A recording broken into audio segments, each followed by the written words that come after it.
kwem Amuli Mukasa n'omusambi Ali Sentongo be batebedde Enkima so nga Ronald Likaye atebedde Mamba Kakoboza. Wali Endiga n'akasimba kugenze 0-0 ate nga Bob Tiko okubiddwa ttiimu y'Enjaza egooli 3-1 abadde omusambi Hassan Luboyera yatebedde Endiga yatebedde Obutiko egooli yabo yokka ate nga Ivan Kalyowa Faizo Chaze Wahab Lukoya batebedde Enjaza.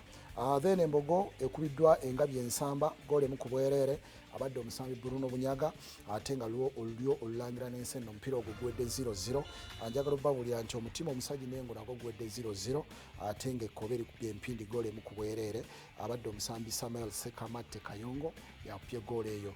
Wano Engabi Ennyunga epya olugave goole mu kubwerere Derrick Yiga yakubidde Engabi Ennyunga egoole eyo yokka. So bwe bityo ebitambudde mu mpaka ez'ebika eby'Abaganda era empiira ejja kubeera nga gikomawo. Jjukira tuli ku group stages tulinda okulaba baani abagenda okuyitawo ogenda ku mutendera oguddako. Nga tuvuddeyo eyo era mbabuulira wano anti ttiimu y'eggwanga eyitiddwa eno negenda kuba ezannya empiira egy'omukwano eri mu ggwanga lya Morocco era okusinziira nga bw'olaba ku screen yo abazannyi abayitiddwa be bano wammanga okuli omusambi Ismail Watenga asambira mu ttiimu ya Golden Arrows mu